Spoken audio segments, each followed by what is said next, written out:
A lot can happen in the next 3 years. Like a chatbot may be your new best friend. But what won't change? Needing health insurance. United Healthcare Tri-Term Medical Plans are available for these changing times. Underwritten by Golden Rule Insurance Company, they offer budget-friendly, flexible coverage for people who are in between jobs or missed open enrollment. The plans last nearly 3 years in some states, with access to a nationwide network of doctors and hospitals. So for whatever tomorrow brings, United Healthcare Tri-Term Medical Plans may be for you. Learn more at uh1.com. Planning for your next trip? Elevate your travel style with Quince. Quince has all the jet-setting essentials you'll want for your next getaway, like European linen, premium luggage options, buttery soft Italian leather bags, and so much more. And it's all priced at 50 to 80% less than similar brands. Plus, Quince only works with factories that use safe and ethical manufacturing practices. Pack your bags with high-quality essentials you'll be wearing for vacations to come with Quince. Go to quince.com/trip for free shipping and 365-day returns.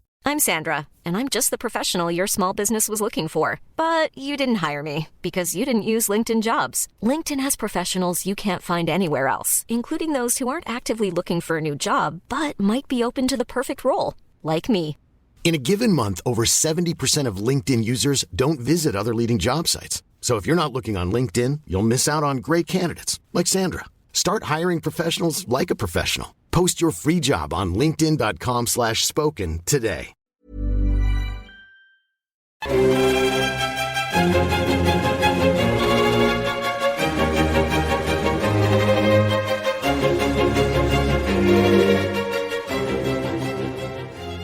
Hello and welcome to The Napoleonicist. Welcome back, my friends, after a relatively short break, and I've got another cracking interview for you.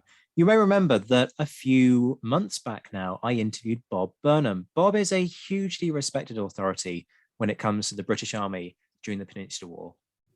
And back along, he was joining me to talk about the Light Division, Wellington's famed fighting force. But today, we're going to focus on something a little bit different, something that has been neglected, not just on the Napoleonicist, but on the historiography more generally, because we're going to look at the Portuguese army, which is a really interesting topic, something that has been hugely and horrifically neglected, and it's always kind of rankled with me. So I'm really excited to be doing this one. Bob, welcome back to the Napoleonicist. Good to see you. Are you well? Yeah, actually, I'm doing quite well. I've avoided COVID so far, and plan to do so. My only complaint, and people will laugh about this because I live in Hawaii, it's quite cold here right now. The other day, it was down to 14 Celsius. Today, it was a balmy 16 Celsius. And I can see you laughing, and I can almost hear the eyes rolling. But when you don't have a heater in your house or no furnace, 16 can be quite cold. And at night, I generally sleep with 3 blankets on. So yes, I'm a wimp. But yeah, otherwise, I'm doing quite well. I hope everything's going well with you and your wife. You're both staying healthy. Yeah, my wife is news to me. My other half will be. Your other half. I thought you. Okay, I was listening to the movie broadcast. Yeah, no. Yes, not my wife, but my other half. Or certainly not my wife yet. We'll see how that one develops. But thank you. Yes, all well here. You're quite right. I was chuckling when you said 14 degrees because we're sort of floating around about 8 at the moment. So there's a way to go here. And I think my heating is set to something like 18 degrees C or 19 degrees C on a cold day. So but I do take your point that if you haven't got a heater because you're used to a warm climate, then it must be quite a different prospect. And I live on about 300 meters high in elevation and on the side of a 3,000 meter high mountain. And this time last year, there was snow on top of that mountain. So it does get cold here. I can well believe it. Yeah. But that's the cross I have to bear. So Indeed. I'm sure the views make up for it. I'm sure it's worth it in the long run. Let's dive into this. This book, why? And that seems like a really acerbic question, and I know why this needs to be done, but explain to our listeners, why is this book important? Because it absolutely is important. And what was it that made you kind of go down this, it's not even a rabbit hole, it's this yawning kind of chasm of a topic? What made you want to dabble with it? Well, first, let me put in a plug for the book. The name of the book is in the words of Wellington's Fighting Cocks, the after-action reports of the Portuguese army during the Peninsular War, 1812 to 1814. And it's published by Peninsular. It hit the streets in Great Britain late November last year. And for those in the rest of the world, I have copies, and I know people, it's available on Amazon in the United States. So it should be on the streets throughout there. And I'm going to say straight away, folks, don't do the simple thing and go to Amazon, because Jeff Bezos turns the profits into rocket fuel. Hey, if you want to support Bob and make sure that he gets some of the royalties, go and get it direct from Pen and Sword. Okay. In fact, look, Napoleonicists, you've got a discount code. So Napoleonicist patrons, you get a 10% discount code. So, go use that. So even more reason to go to Pen and Sword, not only to support Bob, but also because, actually you'll find it for much the same price anyway when you factor in the discount. So look, Pen and Sword, that's the place to go buy it, not Amazon. And I just hope that Jeff Bezos' lawyers don't come kind of baying for my blood. But, we'll move on. Oh, okay. I was just going to say, Jeff moved to Maui a couple of months ago and built a 50 million pound house. And he donated several million pounds to the local emergency room in case, I guess, he gets sick. And we now get a daily Amazon flight onto the island. So, yeah, I agree with you about buying from Pen and Sword, though. You got to keep my bread and butter through them or through the Napoleonicists. Back to your original question is, as most of your listeners know, I was deeply involved with the Napoleon series for many years. And over the years, I would get people coming to me saying, hey, I've got this great book idea, or I want to write an article on this or that. And generally, I'll help them formulate where I think the book should go or the article should go. But about 3 years ago, Moises Gaudencio, who was the co-author of my book, and who was from Portugal, and this is key, he's fluent in Portuguese, obviously, he contacted me about some material we found in the Portuguese military archives. And this was a series of reports written by Portuguese commanders during the Peninsular War about what their units did during the different battles. This immediately piqued my interest because Portuguese primary source material is very rare. Matter of fact, I have none other than what was written by British officers who were attached to the Portuguese army. So I asked him if he could send me a copy of one of the reports. And the report was amazing and contained information I'd never seen before. My next thought was, okay, how many more did he have? And I asked him, it turns out he did more than I could have hoped for. He had 273 reports. That's quite impressive. Yeah, I was totally floored. Of which 158 were after action reports and 115 were casualty returns. At this point, I asked Moises if he was interested in writing a book, and thus the idea for, in the words of Wellington's Fighting Cocks, was born. Fortunately, Rupert Harding of Pen and Sword Books saw the value of the book, and it was published in late November last year, as I mentioned. And I'd like to point out, our book is the first time that any of these reports have been published, except for one of them, which I found in Wellington's dispatches. I mean, firstly, that's all the incentive you could possibly need to go and buy this book. That in itself makes it something that, if you're serious about understanding the context of the Peninsular War, and the nature of this whole other force that is integral to Wellington's success and makes up a huge proportion of the army that he's using to fight across Spain and Portugal for much of the conflict, you need to go buy this book. I'm also really glad that you did a shout out for Rupert Harding there, because he is a lovely individual. I've met him a couple of times. Really nice guy, and I'm glad that he was supportive of this, because this is a hugely important thing. I'm going to ask a self-indulgent question, if I may. Is there anything else in the archives that people can go plunder? Because we'd love to see more of this stuff come out into the mainstream. is there like a book 2 and a book 3 that you've got in the pipeline that we can look forward to? Well, I should ask. I was talking to Moises yesterday about it, and he is looking for the reports that were written prior to 1812. He also recently wrote a major article for the Napoleon series based on some of the information he came across, and that was the use of the Baker rifles in the Portuguese army. And most sources say that the Portuguese caçadores were not armed with rifles, and he's coming up with numbers that just floored me. For example, the 3rd caçadores, which are in the light division, which is something I'm very interested in. By Busaco in 1810, they had 600 rifles assigned to the unit. Well, for 685 men in a caçadores battalion, that means every soldier had one. And he breaks down in the article what units were completely rifle armed or which ones had partial. And this is totally goes against anything that's been I've seen before. There is also what I call the holy grail of information. You'll find the reports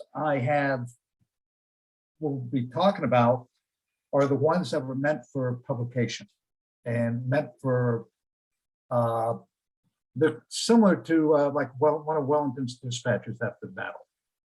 However, when I say the Holy Grail, there is allegedly a carton someplace buried deep in the archives that contain all the private correspondence between the British officers who were assigned or attached to the Portuguese army in Marshal Beresford. It could be a rumor. I'm hoping we'll be able to find it. I know Marcus Beresford would be very interested in seeing the information, because that's where they include the information that they didn't want made public. And it's, I'm hoping it's going to be dug out, and I think it will change the way we perceive the Portuguese immensely, and also how the British officers were integrated into the Portuguese army, which we'll cover later, or sometime in the future. Absolutely. I mean, that may end up being an entire episode in its own right, mightn't it? Because that is a huge topic. We'll have to see how things go on that, but that material could be explosive. It really could. Wow. I really hope that sees the light of day. I think a lot of historians would give not necessarily a right arm, but a couple of fingers off a hand to, just to get a sense of what was really going on there. That sounds incredible. I will keep you posted. That's all I can say. I haven't found it yet. Please do. And I know that many of our listeners will be eagerly awaiting some kind of announcement on that in the future. Let's clear something up. You talked about after action reports, and you also talked about how these are doctored in the sense that they are documents available for publication, or they're intended for publication, which makes them kind of official. So what are we actually dealing with when it comes to source material? What are these reports? What do they contain? What do they aim to do? Oh, okay.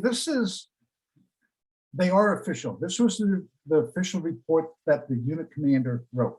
Whether they were intended for publication, I don't know. I said they were similar to dispatches, but usually only the army commander would send out the official dispatch about a battle.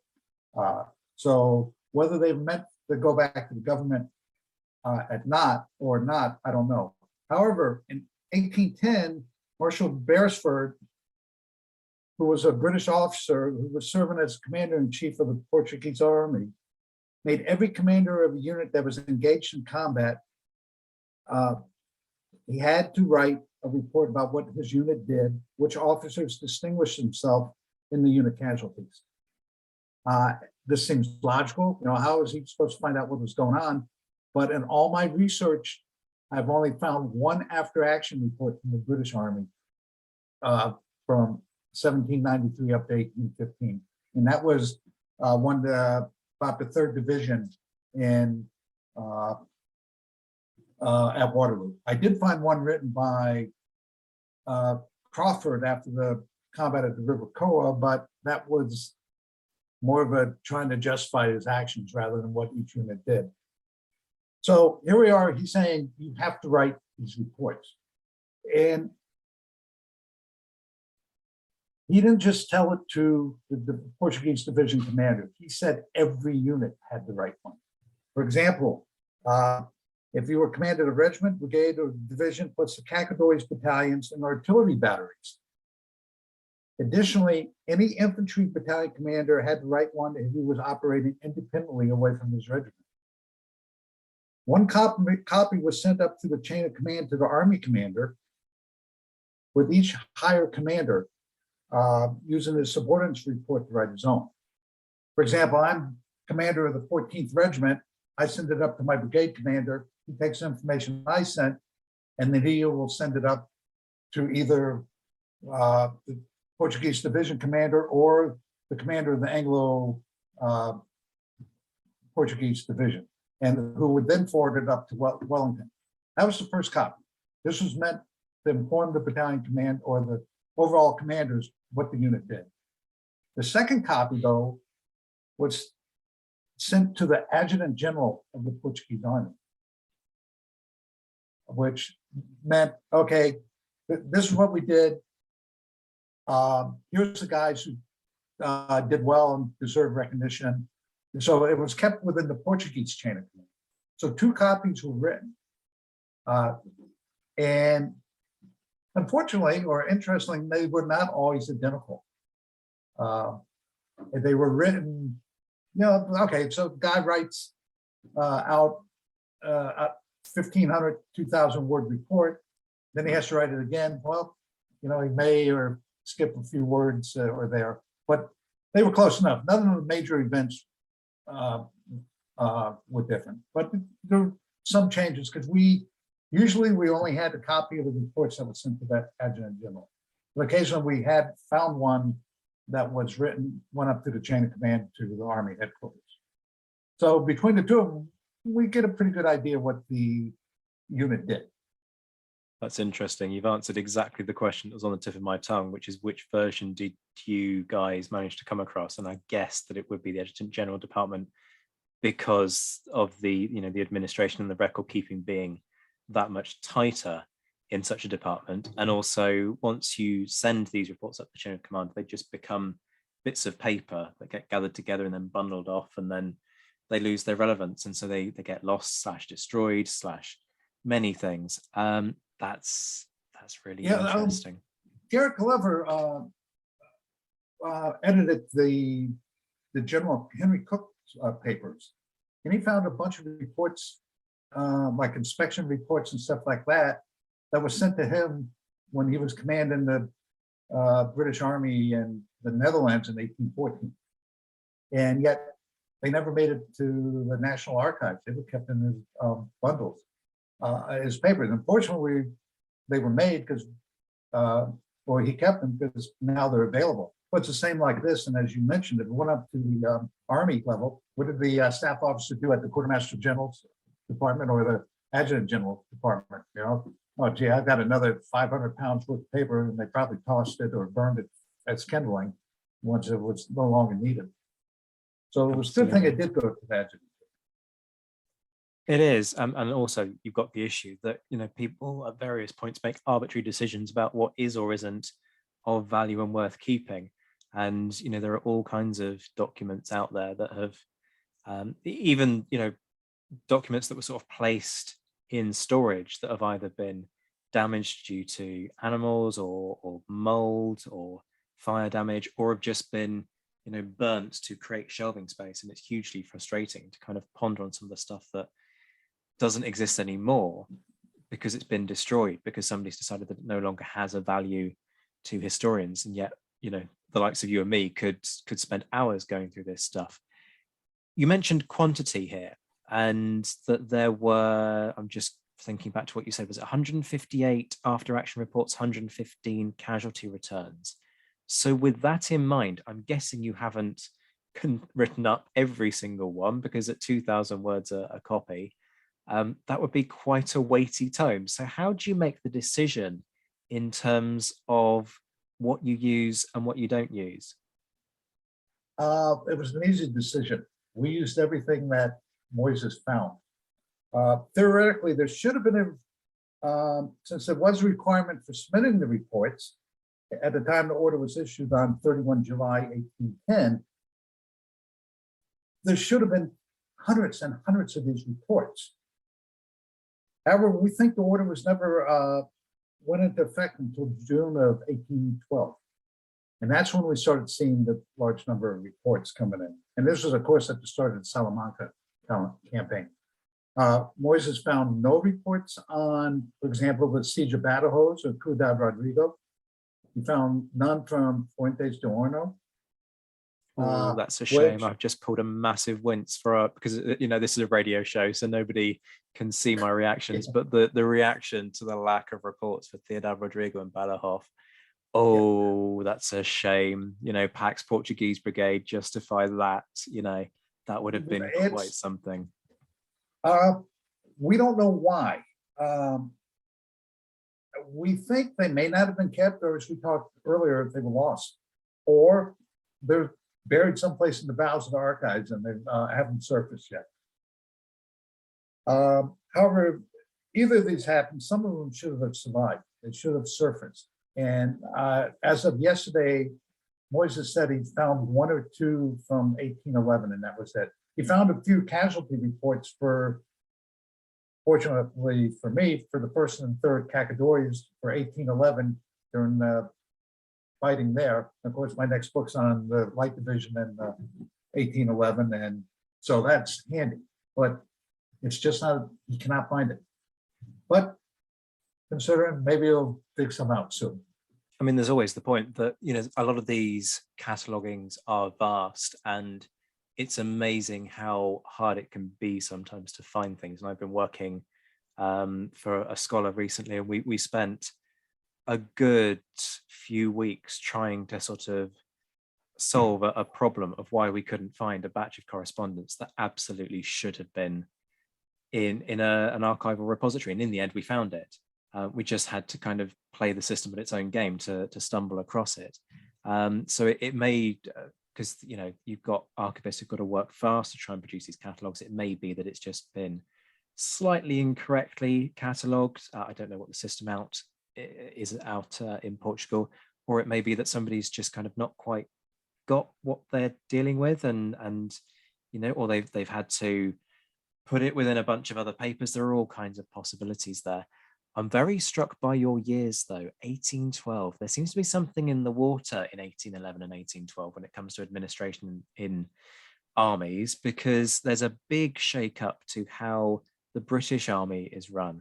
And there's just, and this is purely speculation, but there's just a little part of me that wonders whether this is part of that trend, and people generally getting their act together when it comes to these forces. And my thinking here is largely tied up, apologies for listeners who are bored of hearing me talk about court-martials, but a lot changes in the court-martial system in 1811 and particularly 1812, not least in terms of record keeping.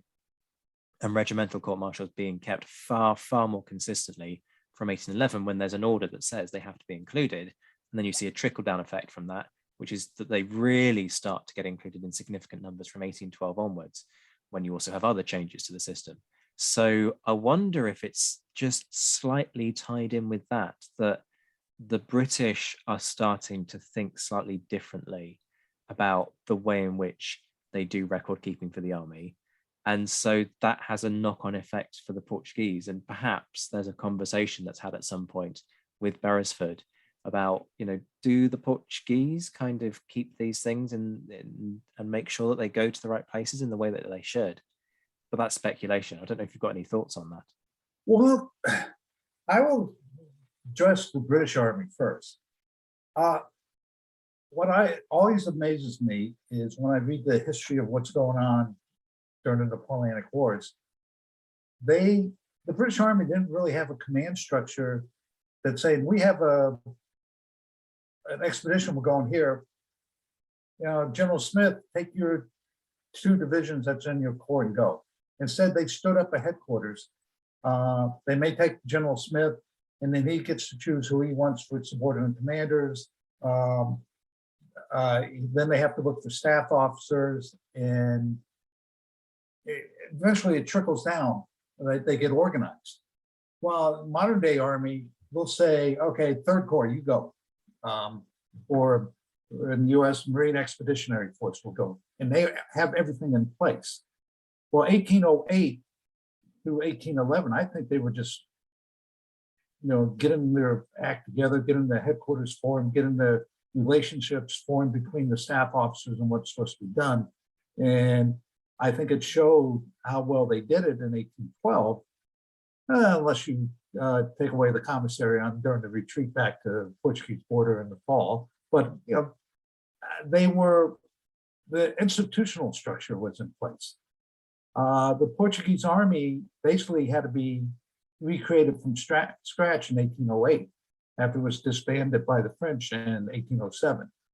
And they were often considered not the most modern army at the time, but they, I think, between the changes that were instituted by Beresford, by 1812, they probably mirrored what the British Army headquarters staff, what they were doing, and was, fairly good, fairly competent. I don't think they were as good as the French staff ever was, but I don't think the British were either, but that's another question, or another topic altogether.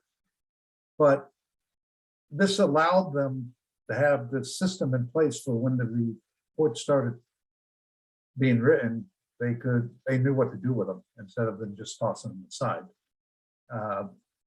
And it changes in 1814, but we can talk about that later. Well, I'll mention it is 1814, the Portuguese army or government said, hey, the French are out of Portugal. We don't really care what's going on in France. And they stopped supporting the actual troops that were with Wellington to the extent that they've been doing before. And this in 2 areas. One was with money, and the other one was with replacements. So the peak for the Portuguese army was probably 1813. They were trained, they had good commanders. 1814, the commanders were still good, they were still trained, but the number of troops they had dropped significantly. And also things that make the troops' life or more effective started to fall off. For example, replacements for uniforms, food, things like that. That's an area that really needs to be looked at. And most people don't realize that. I didn't realize it until Moises brought it up for the book. So we're seeing peaks and valleys. In 1814, they did well, but that was despite the support they got from the government. See, one of the disadvantages of this being a radio show is that when guests make revelations like the one that you just heard, you don't get to see my reactions. And my gob just hit the floor before, my general face turning into a particularly ugly look at just how deeply unpleasant that is in terms of leaving your men high and dry, because fundamentally you've got what you needed, which is the French out of Portugal and well out of Spain by the end of 1813. And so therefore you just don't care anymore and you just leave them to their own devices. That is, well, I'm displeased with the Portuguese government for doing that. Except you've got to remember that they've been fighting this war since 1807. The country was ravaged by the French in 1810 and 1811. Well, actually 1809 too. And they had to start focusing on the infrastructure, if nothing else, or they're going to have, lots of starving people. And they had to start rebuilding it. And the Pyrenees Mountains is a long ways away from the Portuguese border. And so the threat wasn't there anymore. And there's, Wellington got after him. Beresford actually had to go back to Lisbon in the late 1813 to light a fire. But Should he have had to? You weigh that against the economic conditions, and it's understandable that they may have said, we have higher priorities now. But that's for a future book if someone's interested in writing one. It is. As I said, the Portuguese are not very well understood. No, indeed. And these are the sorts of things that come out of podcasts like this, where you start to dig into a topic that's been utterly neglected and just go, okay, there are a lot of books that need to be written about this topic. I suppose we should go back to after action reports, shouldn't we? Which is kind of the focus, isn't it? So you were just saying that these aren't just post major battles, are they? So they're not just your sort of your Salamancas and Vitorias. You've got a lot of material to work with here. Talk me through what you've got. Okay, well, as I said earlier, the reports were required to be written anytime the unit was in combat. And we'll talk about if theoretically, if a company went out there and was in a, let's say, some outpost and got attacked by the French, there should have been a report written. For the reports we found, we have them for 7 major battles. And pretty much the difference I defined the major battles as one that they gave an Army gold medal out. And it was recognized as a major battle. That was a victory. For example, Salamanca, Vitoria, Sorin, Nivelle, Ninive, Orthez, and Toulouse were all covered in detail, especially Salamanca. There was a huge number of reports for Salamanca. There was also reports for 3 sieges, including Burgos, San Sebastian, and Bayonne, and then 27 smaller actions, such as Villa Muriel, 3 from within the Pyrenees, and several from the campaign in southern France. So at times, if you read Ullman's History of the Peninsular War, he might devote a couple of paragraphs to one of these smaller actions. For example, after Victoria, Wellington split his army quite a bit and sent forces left and right to chase the retreating French. And there's quite a few after-action reports covering what happened. And give an example, there was one of them, and this is the first time I found where a Portuguese officer commanded British units during the attack on the French. And he writes about what he did and how they were deployed, etc. And he was like a brigade commander, and he had a couple of British regiments attached to his brigade. He had a cavalry regiment attached, and he lays it all out. And to me, this is the first time I've seen in combat where a Portuguese officer commanded British troops, which you never see in omens. No, absolutely. I've just done another jaw drop there, because had somebody asked me, I would have said that to the best of my knowledge, it never happened. So, wow. Later on, Lieutenant General, or actually it was Major General at the time, Carlos Licor of the Portuguese Army was the senior brigade commander in the 7th Brigade, or 7th Division. And in 1813, he commanded it for several months, including at the Battle of Nivelle. So not only there's been cases where a brigade commander might command odd regiment or two. He had 2 British brigades and Portuguese brigade under his command as a division commander, which because he was a senior commander. We saw it at a lower level in 1810, where the senior commanders in the light division in December of 1810, the light division command structure had been devastated by basically 15, 16 months of nonstop campaigning, and everyone was sick or dead. And so what you do is you temporarily appoint the next senior person to be a brigade commander. In one case, it was a Portuguese officer. Now, it was not in combat, so that's why I made a distinction, but he was the brigade commander while they were in the lines towards Vedras, which unusual. And I'm Wellington, was adamant that we were not going to treat the different a brigade commander from a Portuguese brigade commander any different than a British brigade commander. Whoever was senior in rank was in charge. And I'm going to cover a couple instances where he manipulated the system to ensure that the person in command was competent. But that's for later on. There are so many rabbit holes that we could shoot down. I'm struggling to keep myself kind of focused on what we kind of agreed we'd discuss beforehand. So these reports, their authors, you mentioned that they're all in Portuguese, but we know that one of the ways that the Portuguese army was restructured was to bring in a number of British officers. So what's the distribution like in terms of the number of British individuals who are writing these reports versus the number of Portuguese? Talk me through the numbers here. Okay, just the way it broke down, 75% of the reports were by British officers, 25% by Portuguese officers. And this was because of the British officers held significant number of brigade, regimental, and even the division command up until 1813. And I'll cover that in a little while. But it also depended on unit. At one time, 80% of the brigade commanders were British. And however, you would think the reports would be in English. However, 230 of the reports out of 272, or 85%, were in Portuguese. 40 were in English. And what I found very surprising was 2 of the reports were in French. Of the reports in English, 42% were from 3 officers.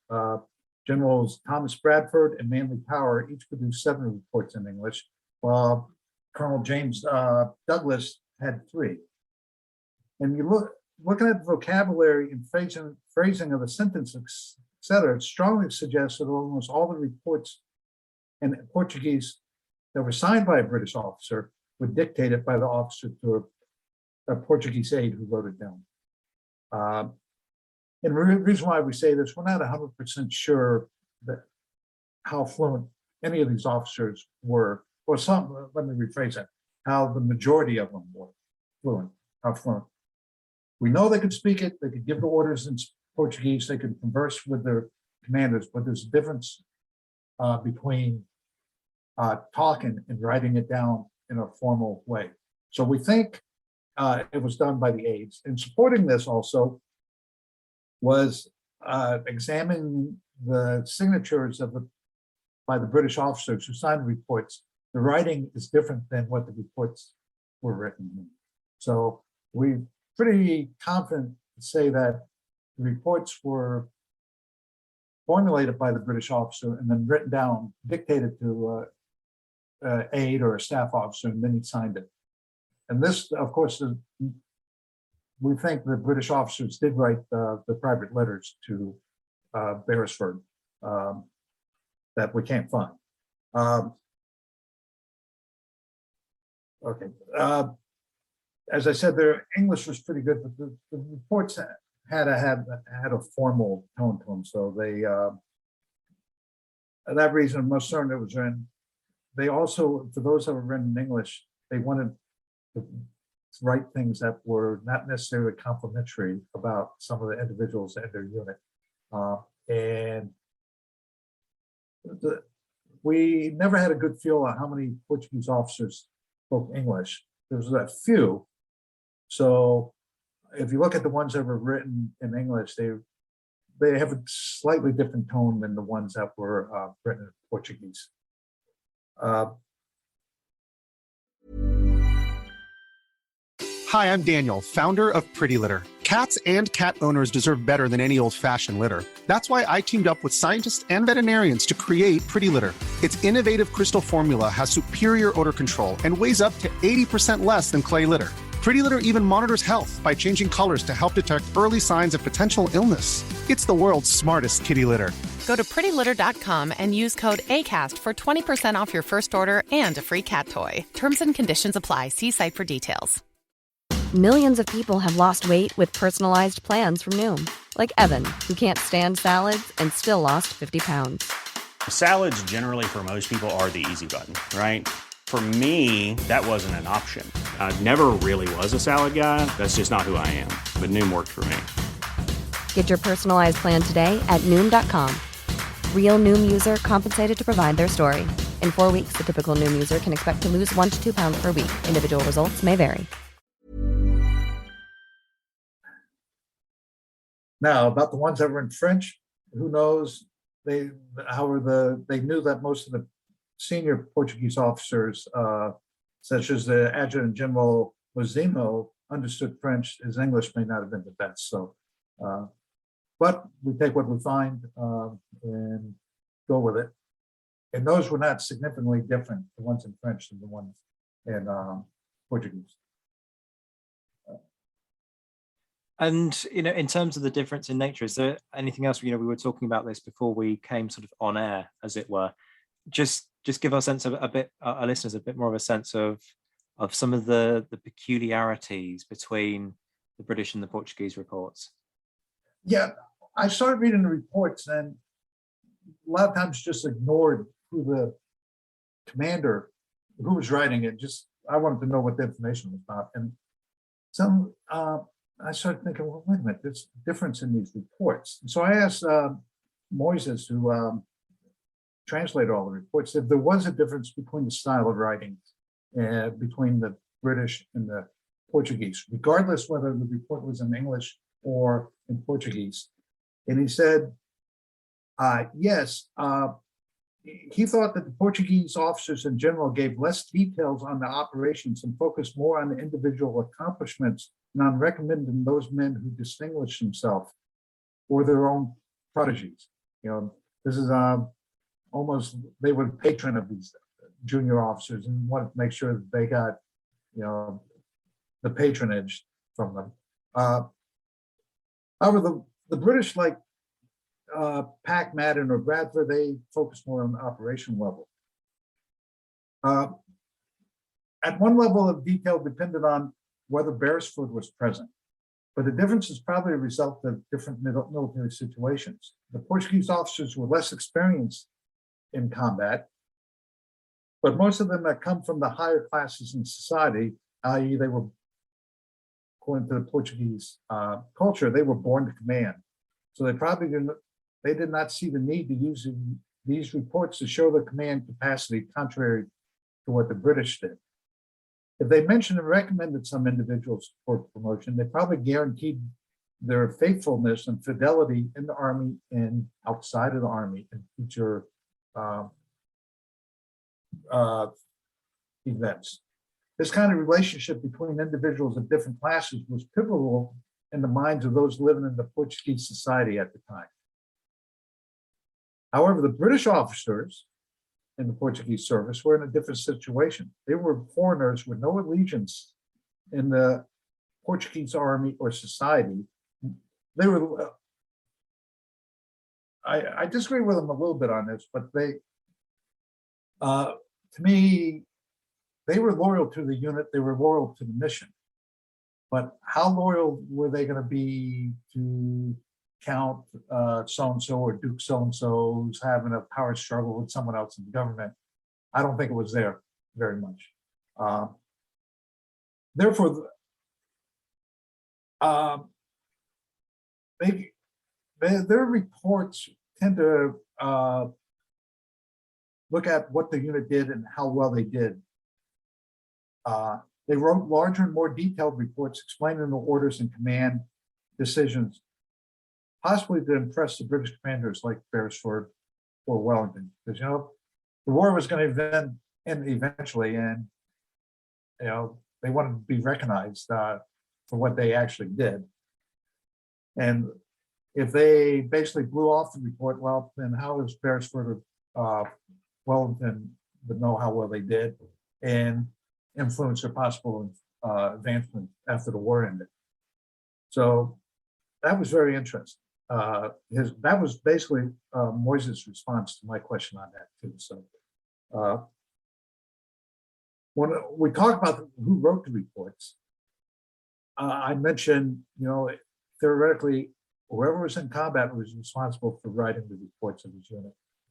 It's sometimes it's left it off because the battalion commanders weren't required to ride them if the regimental commander was riding one. There was a case where one of the reports was written by an ensign, basically a second lieutenant for anyone with modern perspective.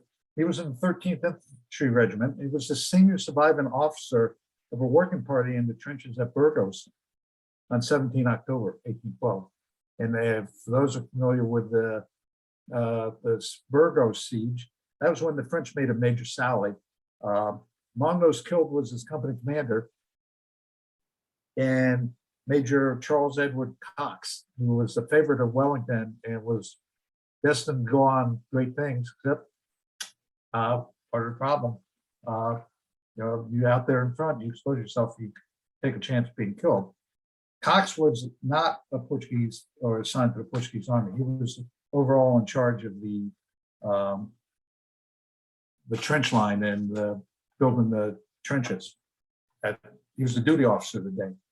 And so Ensign Suarez Barboza of the 13th Infantry Regiment was responsible for writing the report and went up through the chain of command, theoretically all the way to the Beresford or the adjutant general. It made some very interesting reading. Because, a lieutenant's perspective is very much different than brigade commander's perspective.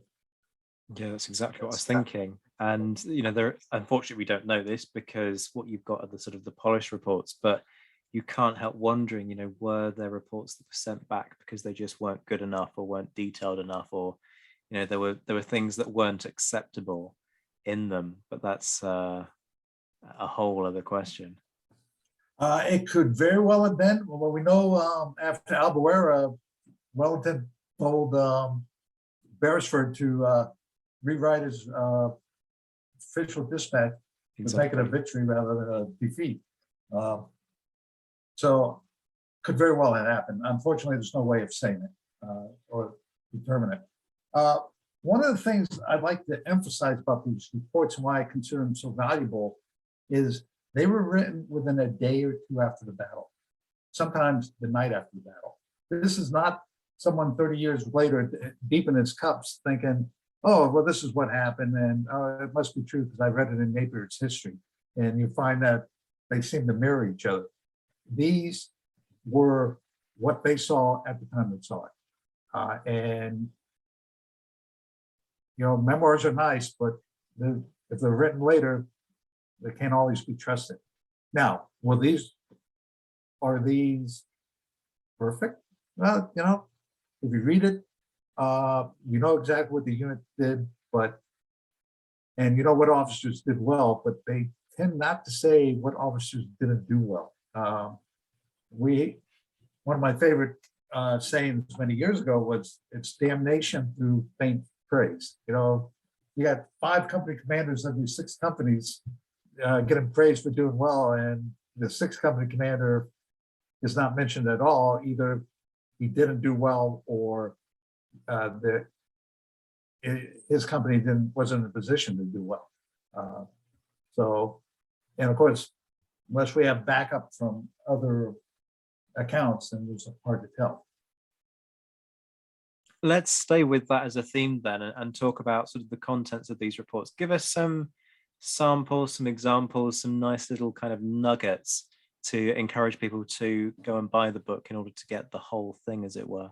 We'll talk about the overall quality of these reports. First, it depends on the writer. All writers are not created equal, even today. And some of them just said they had nothing to report. Others just forwarded the names of the officers who did well. However, many went into great detail, as I said before, and they contradict what Sir Charles Oman writes in his epic history of the Peninsular War. This is a good thing. And I'm going to mention one of my favorites, and it's about whether the 12th Cacadores at Salamanca captured the French Eagle. Oh, yes. Every account I have read states that they found it lying on the battlefield. Of course, every account I've read up until this report was written by British soldiers or officers. Now, How accurate that is, I don't know. However, General Manly Power, who commanded the Portuguese brigade in the 3rd Division, wrote the following report to the Adjutant General's office. And I'll read it to you verbatim. The 12th Cacadoys under the command of Lieutenant Colonel Cruikshank were detached from the brigade upon the above day that I believe his conduct as well as that of the battalion was extremely satisfactory to Major General Pakenham. I have already reported for Marshal Beresford's information that it was Captain Vasconcelos of that battalion who took the Eagle, which the Major General mentions to have been taken by the 3rd Division, in which Lieutenant Colonel Cruikshank presented the next day to General Pakenham, be forwarded to the commander of the forces. Well, this is clear as day to me that they're saying that 12 Cacadoys captured the Eagle and didn't stumble across it on the battlefield. And also interesting, this is another example. This clearly is a report that was sent to the Adjutant General rather than Beresford, though he mentions it. Minor point about the difference from what the Omen reports. Yeah, but for the 12th Cacadories, that was a major point. Saying we did capture it despite the British, what the British officers were saying. It was a source of pride. Yeah, I mean, the word is captured as opposed to, word is taken rather than found. And there is a significant difference of inference to be taken from that, which you've just highlighted to us. Yeah, and I checked this against a couple of British reports, and they were saying that the day after the Cacadoys were parading that eagle throughout the army ranks, and they were very proud of what they were doing. Well, if you find something versus capturing something, these are two significantly different events, and so Owen got it wrong. I firmly believe it. Additionally, to correcting the errors that have been handed down as truth for the past 200 years, these reports often go into detail how a unit was deployed during a battle or a combat. For example, after the Battle of the Nive in December 1813, General Thomas Bradford, the commander of the 10th Independent Portuguese Brigade, wrote that his subordinate regiments and even what the companies did. So you're not just seeing that the brigade commander was standing there looking at his line of troops defending. He went down and actually wrote about what individual companies were doing. I'm not going to read the whole report, but I'll bring out something that he highlighted in the 24th Regiment.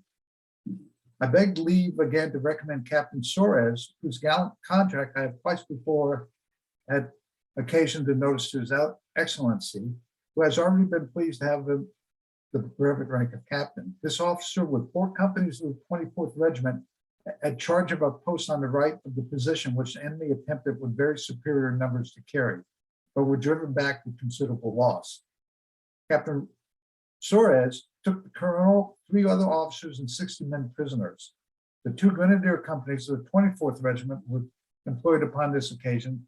They have always distinguished themselves. I beg also to mention particularly Captain Lemos of the regiment, who with his company drove the enemy down the main road on the 10th of December and on the 11th of December.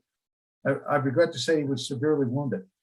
Sergeant Padua, with a few men, made an officer and 8 soldiers prisoners. So here it is. He's saying, okay, this is what Captain Soares did on my right flank and how well he did it and the number of prisoners he took. And then he goes, oh, by the way, Captain Lemos in another location actually took his company and counterattacked down the road and took 9 prisoners down the road, but he was wounded the next day. And then he does something that I've never seen in one of Wellington's dispatches. He praises an NCO for his performance of his duties and what he had done. So good point. And as I mentioned earlier, it's important these were written within a day or two after they happened. And furthermore, they contained information on how the unit was deployed and what tactics they used. I found another one. They were talking about how they'd stop and the chaplains for the regiment got out and prayed for the unit before they made the counterattack. So you see information like that when you combine it with also the accounts that eyewitnesses have left from the British Army. You get a really superb look at what specific units did. And what surprised me was how creative the Portuguese officers were when they were fighting. Almost, and I hate to bring up Richard Sharp, but some of this stuff looks like it was out of a Richard Sharp novel, what they were doing. But, and there was quite a few other reports like that. The other side of this is that you mentioned casualty returns. So talk us through, I mean, this might seem to sort of do what it says on the tin, but just kind of talk our listeners who might not be familiar, because not everybody's an expert in these documents, what a casualty return does, what it contains, and what kind of sprung up out of these that particularly struck you? Well, the requirement in addition to the report was the officer had to include a listing of the units killed, wounded, and missing in action. Okay, and this makes sense because your next higher headquarters has to know what strength the unit is. And if you're down 50 or 60%, they're not going to send you off on another mission. The officer casualties were actually listed by name, while the other ranks only on the numbers. And these were usually done within a day of the battle. They were often different than the numbers in Oman's history. I'm not sure where Oman's got some of the figures from. I think they've been possibly from Wellington's dispatches or reports, but these were different. They're not really significant, but their numbers were different. I'll give an example. I did, thanks to Moises, was able to come up with casualty figures for the River Koa for the two Cacadores battalions. And they were two separate sets because they listed a fairly large number of soldiers who were missing. And the first set, the second set, there was a change in the number of missing because a lot of soldiers returned to the colors, made it across the river, and the number of wounded was smaller than we originally reported, but the number of dead was higher. So, the guy was wounded, he hadn't died yet. And so in the next report showed what the difference was. Well, some of these reports were similar to these casualty reports. And Oman, Oman's good. He got probably 90%, 95% correct. But there were differences that, to the purists, they would want to make sure they got the correct figures.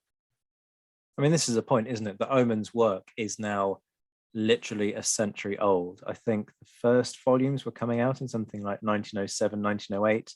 And the last one's come out in something like 1930.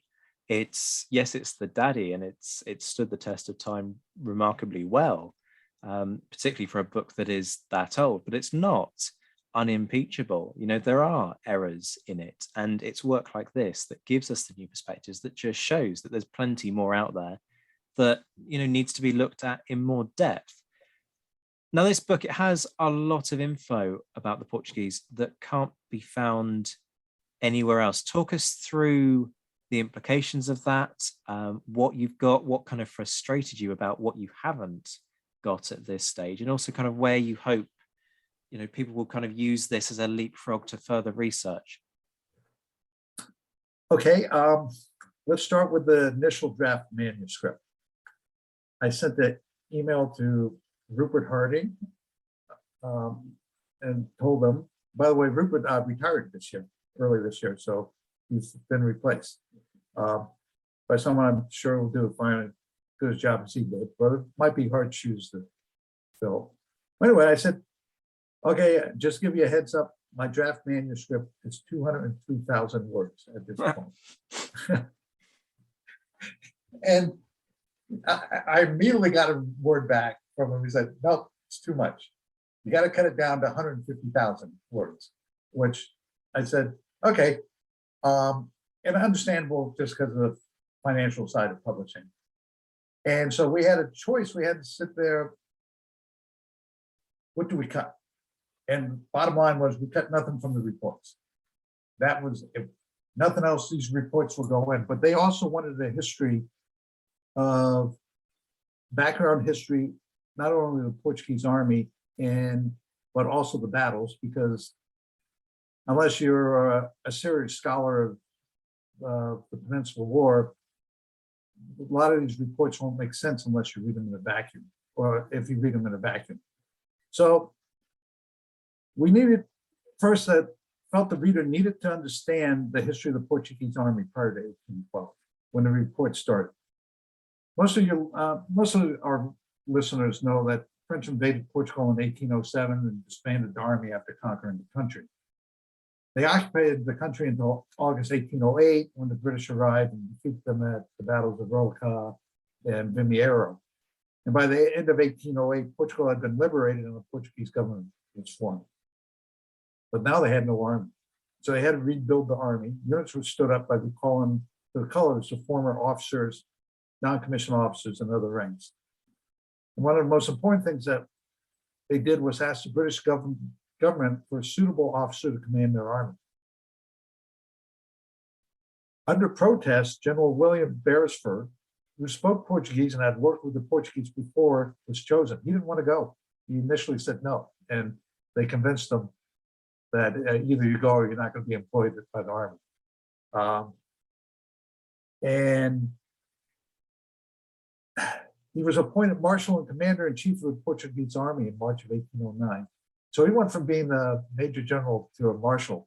I mean, theoretically, a 40 or 50,000 man army, because he was a very good organizer, he was a competent general, and he spoke Portuguese. In many ways, being in the right place at the right time. When he got there, Portugal, he realized he couldn't do this by himself, so he brought with some British officers to help. He kept the old regiments, but changed the organization and introduced British drill.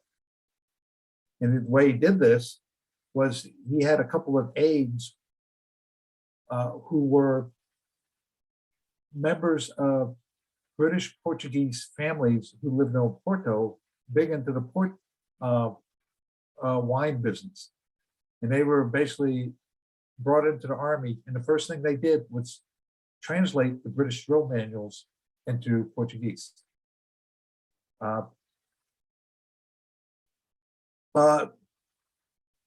Once the manuals were sent down to the units, units were not considered fit for active service until they were proved to have mastered the new drill.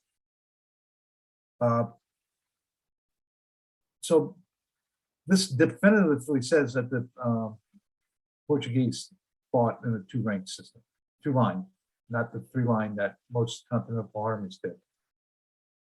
Moyes has also spent many hours going through the archives to come up with a definitive table of organization for all the units. And in the book, we show the organization of the infantry companies, battalions, regiments, as well as the categories, cavalry, artillery, technical services, also such thing as the militia and the ordinantia. And very difficult to find any information. And this is all based on what he found in the archives. We also showed, not just for 1808, but we showed how the units changed over the years. So you'll have a good picture of what they started with in, let's say, 1800, got disbanded in 1807, what they stood up in 1808, and then how it was changed over the years up through 1814. One of the problems for research in the Portuguese army is to determine what was the organization of the brigades and who commanded what unit when. In the first chapter, we covered the years up to 1812. And in addition to that, we provided information on where the units were recruited from, drew its conscripts from, in the administration of the army. And we also discussed what happened after 1814, including the Civil War. So you have a very good idea of what the army looked like going into 1812 and the campaigns for Vietnam.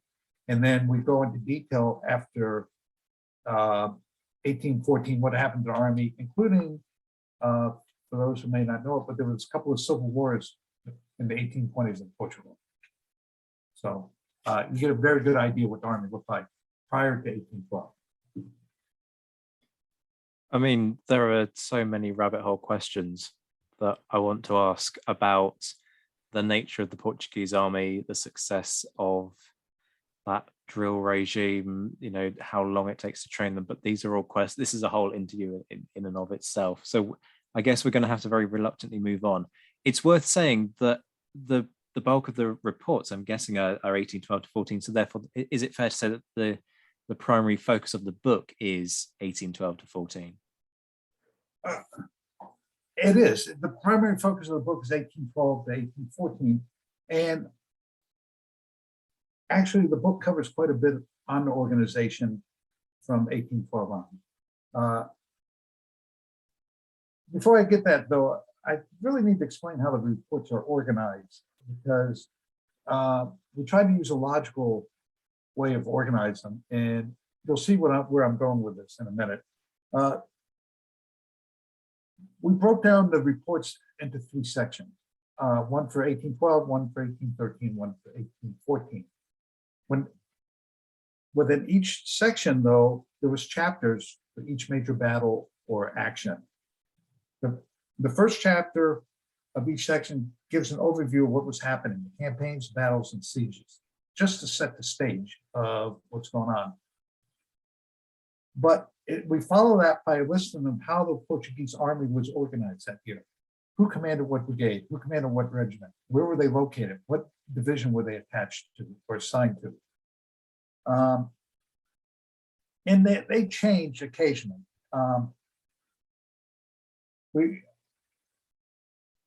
For each unit, as well as artillery company, we show who commanded the unit on the 1st of January and, when necessary, who also commanded later on in the year.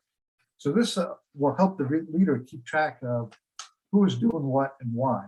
Because in 1812 and most of 1813, for example, a brigade was known by the brigade commander's name. So Soares commanded the brigade in the Portuguese division in, let's say, in the beginning of 1813. Suddenly in 1813, they renumbered the brigades. That makes sense, because the brigade shouldn't make a difference on who the brigade commander is when you're trying to figure out what they did.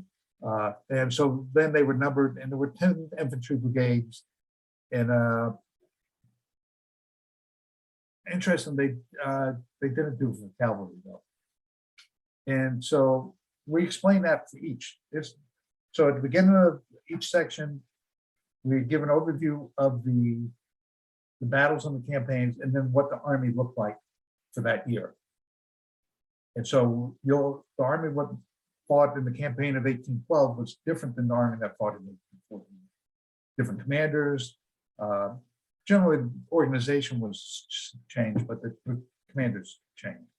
Additionally, you get to each chapter, I said, deals with a particular fight or battle. And so we start with an overview of what units did what each unit, or what the battle was about, where the units were located, et cetera, the results, the numbers involved, total casualties, et cetera. Again, we wanted the reader to be able to have some context about what the battle was going on. And then the question is, how do we do this in a logical manner? And so the Moises had a good idea. It was, why don't we just start on one flank and just work our way to the other flank of the battle? So it's not even a great picture of how the battle flowed, but you'll be able to see, okay, this is what the 3rd Brigade did in the brigade during it. And we describe with some detail what they did. And then just to put those reports in context. We also occasionally would find firsthand accounts by people who saw what they did or were part of it. Again, it was all British officers, but and would give relevant quotes. Then once we did it for that brigade, we moved on to the next brigade and all the way around to the other side of the battlefield. Some of the battlefields were immense, like Salamanca and Victoria, or in the Pyrenees where you have multiple battles going on at the same time. In the end, you'll be able to, if you're interested in, let's say, the Pyrenees, you'll be able to go to one chapter in the book and find all that reports that dealt with the Pyrenees in that chapter, and also a summary of what each unit did. When I talked about having to cut 50,000 words out of the book, that's where these words came from. So we went from a very formal writing where everyone had their rank and full name, that once we mentioned, for example, General Carlos LaCour or Lieutenant General Carlos LaCour, if someone became LaCour, as long as it was within the same. And because the most important thing was get the reports out there, published. Absolutely. I like that kind of structure, though, to focus sort of one flank and then another and sort of move logically through the battlefield, because it's quite good in terms of if you want to really understand, you know, what was happening on the right flank at Vittoria, let's say, then it's much easier when you're doing it that way to focus on it in that kind of fashion. And from a research perspective, actually, I really like that, because if I really want, particularly for people like me who want to then go out and visit a battlefield, you can then you can take the book with you even and go, okay, so this is what was happening on this section of ground. And so I think that makes a huge amount of sense. I really like it. We are sadly running out of time for this one. We're well over an hour already. I gather that there is information about biographies of the officers within the appendix. I'm hoping that you're going to agree to come back again and we'll discuss, you know, the British officers in the Portuguese service, who they were, what they did, their reputations, how they received, all of that kind of thing. It would be my pleasure to do that. 2 points I would like to bring up. The first is we do have a complete chapter that's dealing with the British officers who served with the Portuguese Army, and hopefully we'll be able to discuss it later. And then we ended with 2 appendices of short biographies of the report writers. I always wanted to know what happened to these guys who wrote the reports, or whenever I'm reading an account by someone. And so, again, these were quite lengthy. There's another place we had to cut. And so our goal is to put them on the Napoleon series, the full reports or biographies onto the Napoleon series within the next couple of months. But there's one appendix that covers all the Portuguese writers and another one for the British. Fantastic. I mean, there's another incentive to go and buy this book. I want to just sort of end by getting your assessment of the Portuguese army as a whole. There's particularly, if you read British accounts, the jury seems to be out, doesn't it? And I think often this is based perhaps on individual experiences. You know, some will say that the Portuguese fight like tigers, others describe them as sort of lazy scoundrels who've never been known to perform a gallant act. And the truth certainly isn't going to be the latter of those assessments. See the fact that they took an eagle. But it's very interesting that you get these kind of polarized positions. My understanding is that actually the Portuguese never really broke in situations where the British wouldn't have also broken. And so any criticism of the Portuguese is often unduly harsh.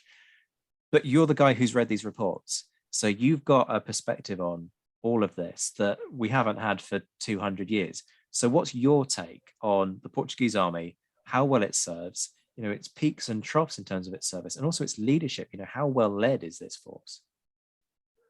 I think you asked some very good questions. And it depends on the year. I would say 1813 was the peak. That was as good as the Portuguese army ever was going to be. And it may not be well known that 40% of the Wellington's army consisted of Portuguese troops. I'm not sure if Wellington didn't have confidence in these troops, he would not have put them out there. And he was the one who brought up the term the fighting cocks. That's what he called them at Lusaka.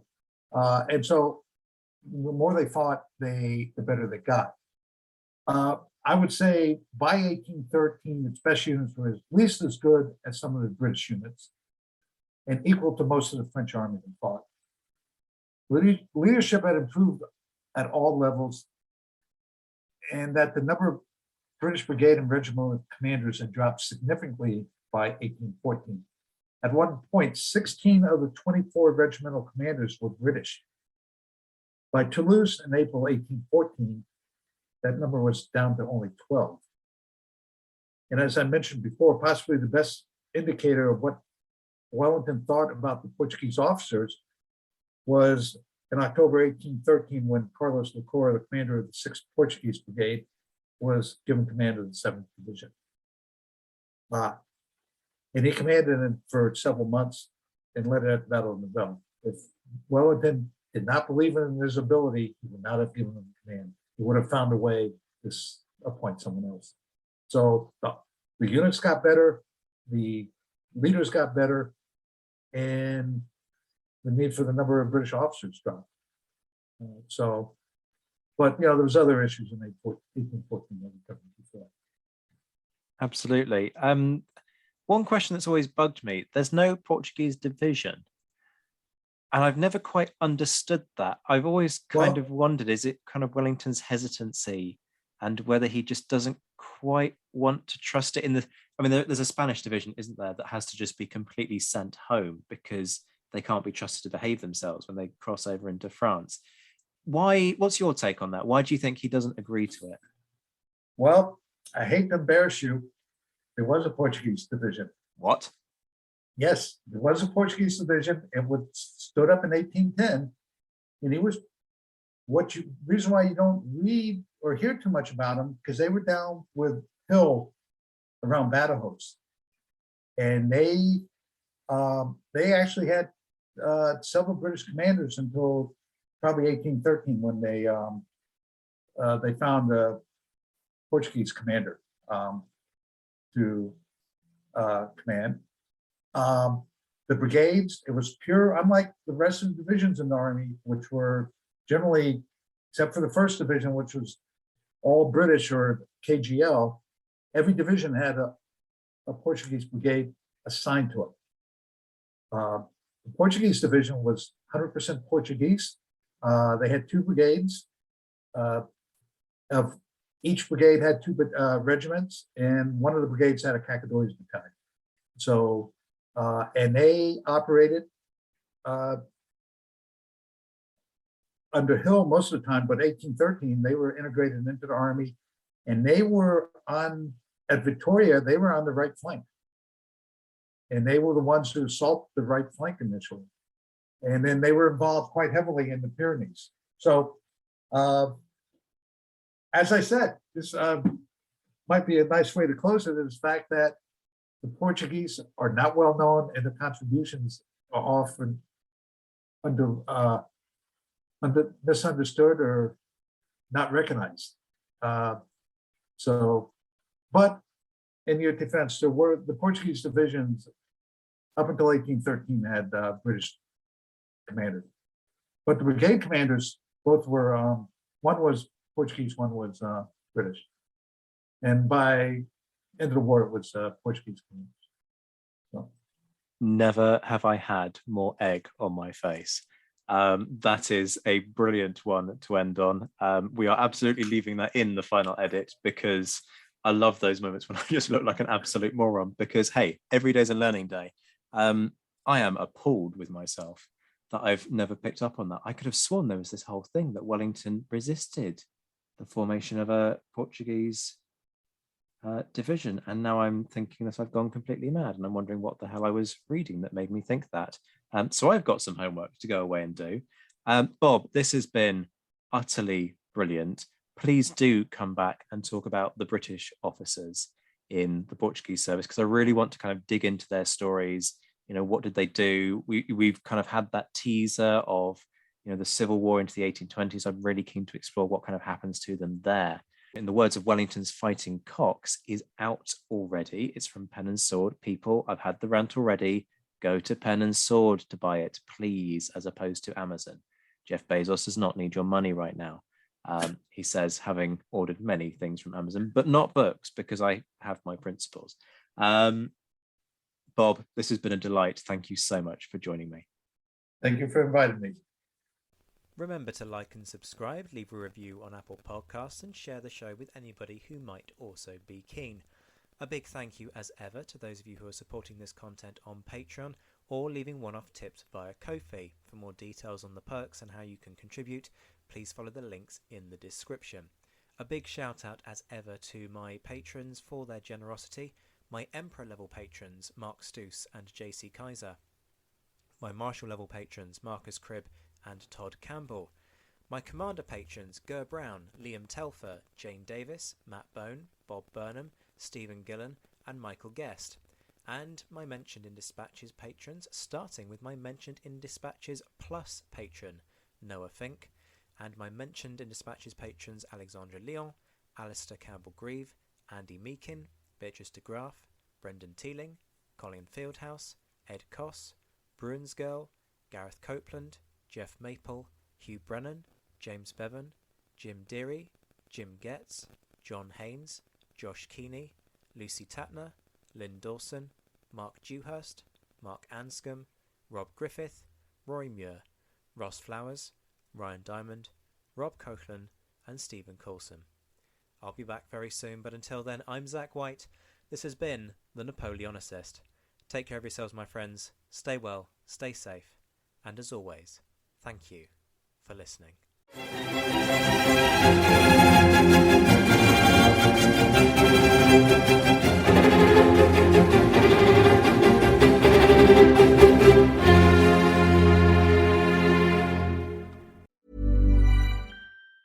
Planning for your next trip? Elevate your travel style with Quince. Quince has all the jet-setting essentials you'll want for your next getaway, like European linen, premium luggage options, buttery soft Italian leather bags, and so much more. And it's all priced at 50 to 80% less than similar brands. Plus, Quince only works with factories that use safe and ethical manufacturing practices. Pack your bags with high-quality essentials you'll be wearing for vacations to come with Quince. Go to quince.com/trip for free shipping and 365-day returns.